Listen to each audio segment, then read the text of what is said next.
Hello, Narnach here. Welcome back to Path of Exile, Essence League.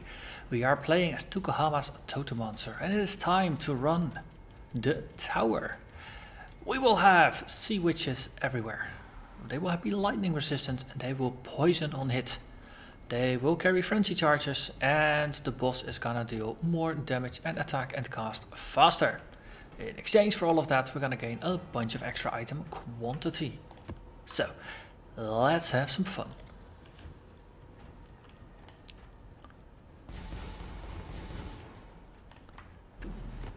We ascend to great heights to commit low acts.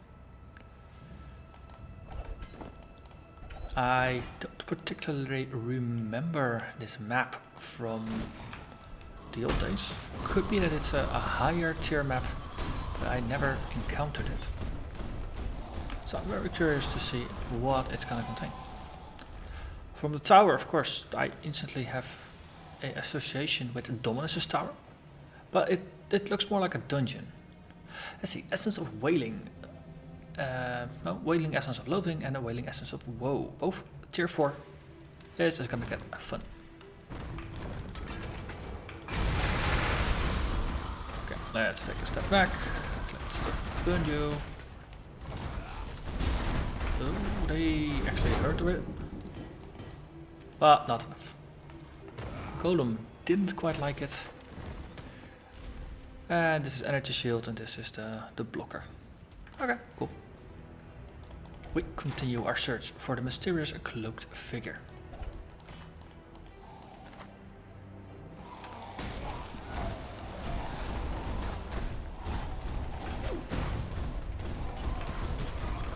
All these squids, it also makes it hard to predict what the boss is gonna be, because there's no natural monsters that might hint at it. Now, because I see squid everywhere, I'm kind of expecting Merveil to show up at some point, but of course that's only a bias based on the monsters we see, not the monsters that belong.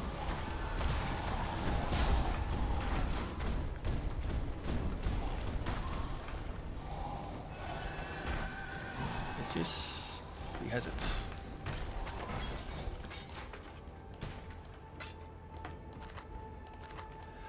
We did skip over a little corner over here, so let's go there first. And it works pretty well.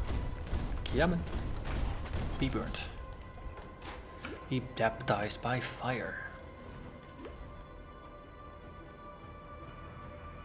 Oh. Smash all barrels. Smash more barrels. The warden. Okay, this is a little on the nose. Is this a renamed version of an old map? Because I do remember vaguely that there was a map that had multiple areas that were connected via stairs.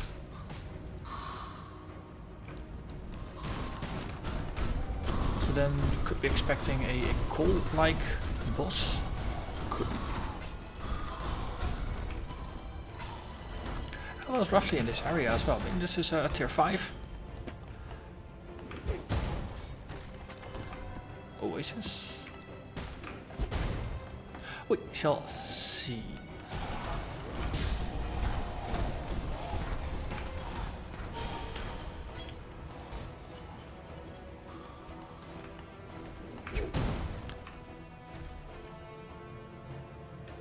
So this is my first time recording using OBS Studio. Before this I was using XSplit Broadcaster. I've been using XSplit Broadcaster for quite a while now. Before that I used XSplit Gamecaster to record. But recent update to XSplit really made the performance drop down just in an insane way. I used to be recording at just a smooth 60 frames per second, and now the frame rate dropped to about 10 frames if I was lucky. And then if I disabled XSplit, then performance would just go back up and be capped at 60.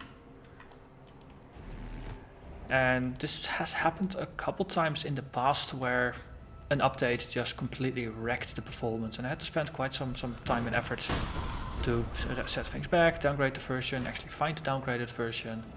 If needed, I might even have needed to restore some settings and some recording scenes, you know, where I put the webcam and such on, things like that. So now I decided, you know what, let's try something else. So things might look a little different. The quality might be slightly different. So if you notice something that really sticks out, please do let me know. Whether it's positive or negative. If you don't really see a difference compared to earlier videos, then, well, I would like to know that as well. I mean, I double check this, of course, after I record it. But no, it is possible that I overlook something that someone with slightly better perception checks does notice. So I think we actually did a pretty decent job here. Okay, now it's almost like we're climbing a actual tower. So we're just going round and round. It's a bit like the climbing Dominus's tower, but just with a different tile set. But especially with all the U-shaped levels, that's pretty nice. Of course, I did do some running around in Dried Lake and things like that. But of course, running a map is slightly different than doing that, and also while recording it. I do hope that the performance issues that I have been suffering from in the past are now mostly gone.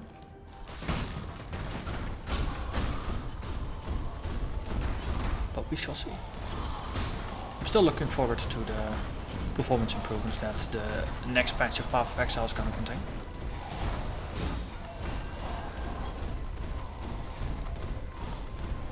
So I think that's scheduled for relatively soonish.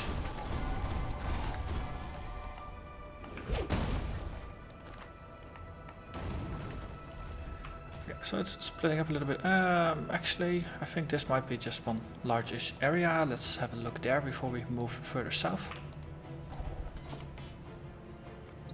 Oh, no. Never mind. Navigation, it's still very, very hard. We will be getting back there, so we might as well just go down here a little bit. Look for some more things to kill, things to loot. Lots of chests here. This is a 5-link.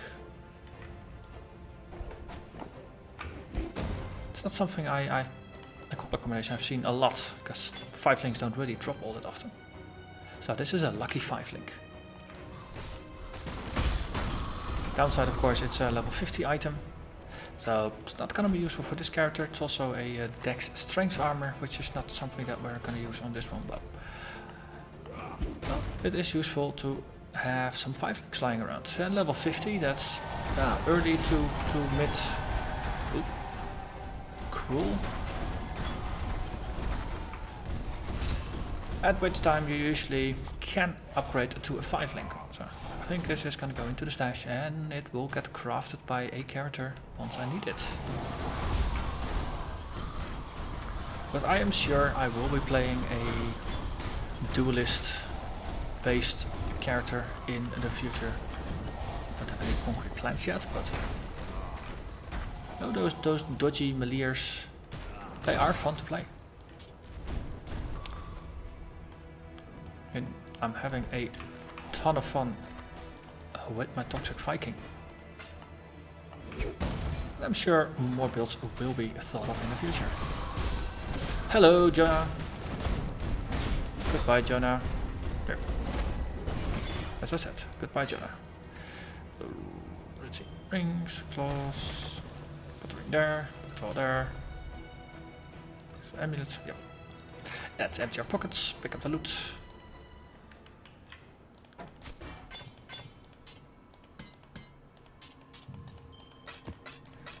And it all goes in the box. And we move on.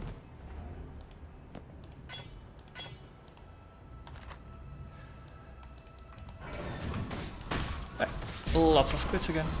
I think the lots of squid modifier, or the area is inhabited by sea witches and their spawn. In hindsight, this might have been an interesting one for Beyond. Though doing Beyond on a map that you haven't run before has some downsides. Because Beyond, it's often a snooze fest. Sometimes it's the complete opposite of a snooze fest.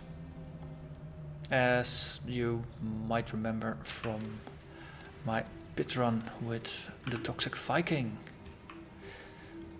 And we got 5 greater demon spawns inside of the boss arena, which wasn't something that was handleable.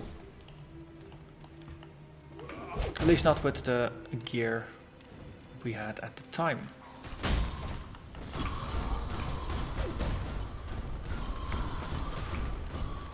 So speaking of gear, this character is not overly well geared still. We got a decent wand, got a decent shield, armor, but most of the jewelry and the resistance levels aren't what you would consider top tier just yet. You're still running around with negative chaos resist, for example. Life 4,500, which is okay, but something that you would slowly want to push towards 5,000, 6,000, something along those lines. So I definitely need to invest a bit more in gear. But the thing, of course, is that this is a crafting league, so I'm trying to use essences. And I'm having just the worst luck with essences. Well, we did find 2 tier 4s earlier. Of course, tier 5s are pretty rare in the wild, and you can upgrade them all the way to tier 7. But the thing is, you need 9 tier 5s in order to get a tier 7. So far, it's just hard enough to get tier 5s to use, let alone to upgrade. So I'm really wondering what the intended balance is there, or if essences just aren't meant for the more casual players like me. Or if I'm supposed to be trading for them rather than using what I find. So, oh, hello, Shroudwalker. That blind really was noticeable. I like it. Not getting blinded, of course. Not really getting affected by blinding, of course, because I don't actually hit stuff. But it was fun to see nonetheless.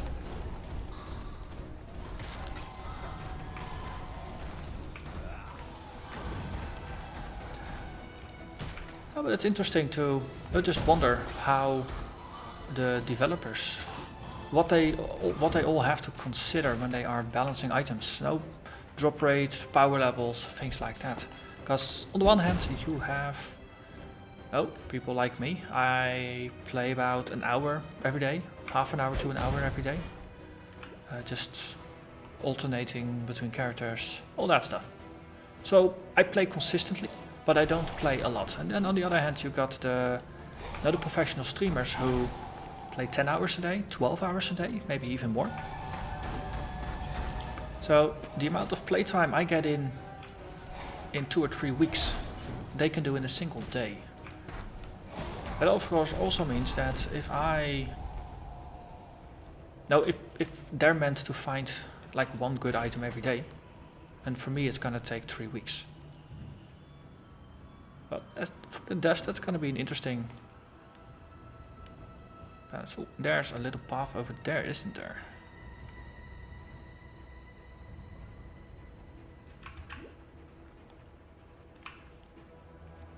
So it makes you wonder what their quote-unquote ideal player would be in terms of playtime. What's the typical playtime would be for a player. That was a dead end. Okay.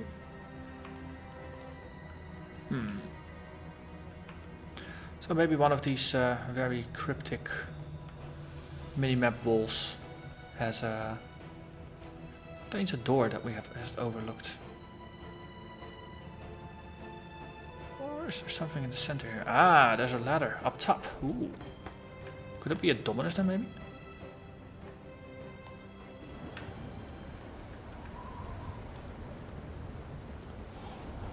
Oh, cool. Or Carnage. So this is just a very nicely souped up version of the earlier fight. Let's deal with the add-ons first. Also, adjusting. Convolution. Oh. Aberration. Uh-oh. Augmentation. Uh-oh. Cthulhu is gonna mess with the battle. Let's just keep that one up. And indeed, we got a purple call. Nope, I don't like you. Oh, we're getting followed now by these black balls. They will keep stalking you until you actually touch them. At which point they turn into a vortex. Hey, they have line of sight? Interesting. Oh, you turn a totem on them. No. Ah.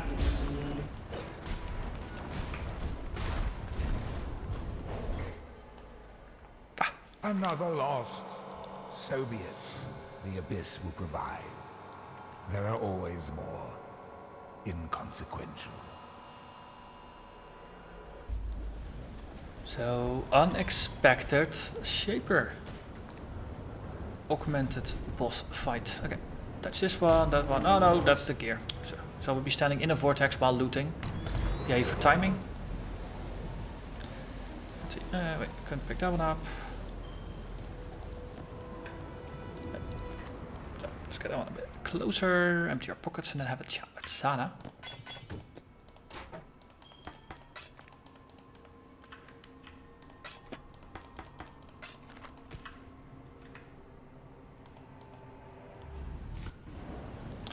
Well, that was interesting.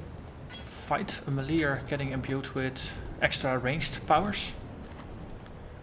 The previous time I did this battle with the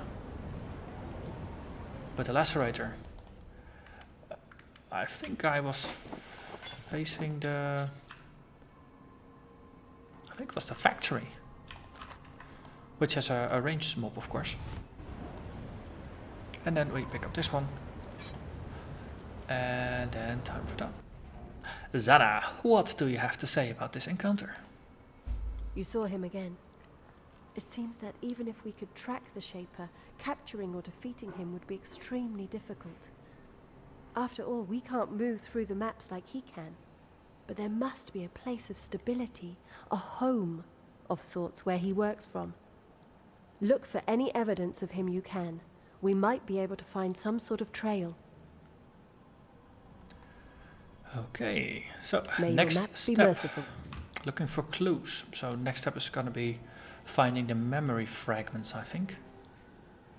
But that does conclude our playthrough. We conquered the tower, which is nicely located over here. So next up we have a dunes, we have a peninsula. Actually, I think I already did the peninsula in the form of a Zana map, so that one I'm probably gonna skip because it's just too close together. But we did do a dunes, and I think there was another one. Tier 4, Tier 5, Tier 4. Ah, over there, spider there. Yes. So those are gonna be in the near future. But for now, I'm simply going to thank you very much for watching, and I hope to see you again next time. Bye bye.